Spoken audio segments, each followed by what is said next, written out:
Hi, this is a scenario of image to diagnosis in fetal medicine, uh, first in the series of involving chest and abdomen.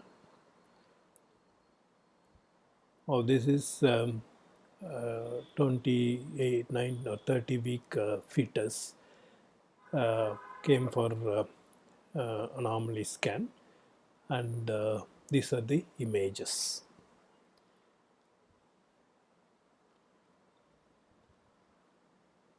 What do you make out? So we all know that besides guidelines, when you take a section, you have to follow a checklist for each section. So this case scenario is to emphasize the importance of protocol and checklist. If you wish to go through the workup of this case scenario of fetal medicine, please log into www.sonoshare.in.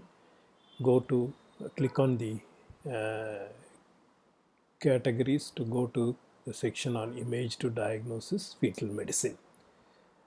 And when you click on the category, you will see the image to diagnosis fetal medicine. When you click on that, you will get the section on image to diagnosis fetal medicine, and the various case scenarios will be seen one below the other, and click on whichever case scenario you want to see and subscribe, and you can watch the case scenario. Thank you.